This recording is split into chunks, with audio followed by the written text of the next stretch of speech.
2 bahay, 1 tindahan at 1 boarding house ang tinupok ng apoy na sumiklab sa Rosero Street, Barangay Sentro, Masbate City, alas 9:38 kagabi. Ayon kay Fire Officer 2 March Capillan, tagapagsalita ng Masbate City BFP. Umabot sa ikalawang alarma ang sunog at tumagal ng 1.5 oras bago ito naapula. Wala naman na naitalang nasaktan sa pangyayari.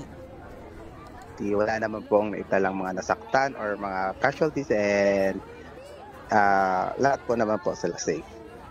11:30 po ng gabi is dineclare po ng ating ground commander na si Fire Senior Inspector Francis P. Castillo, which is the City Fire Marshal of Masbate City Fire Station, na fire out po ang ating nirespondyang sunog by 11:30 po ng gabi.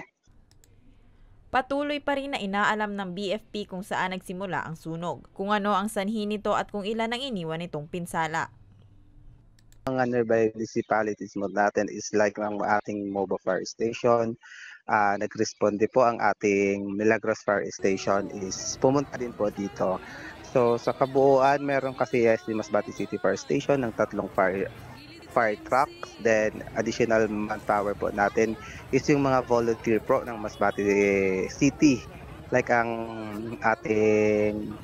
barangay Bagumbayan na meron silang sariling mga fire trucks, ang ibang volunteers pa po na fire brigade po ng Masbate City was also there to give assistance sa firefighting natin at saka pagbigay ng water sa mga fire trucks natin para tuloy-tuloy po ang ating ginagawang pag-apula ng sunog po. Muli namang nagpaalala ang BFP na mahalaga ang pakikilahok at pakikiisa sa mga programa ng ahensya sa pag-iwas sa sunog lalo pat tag-init na. Mahalaga rin daw ang regular wiring inspection sa mga kabahayan at iba pang istruktura upang maiwasan ang overheating na maaaring maging sanhi ng sunog.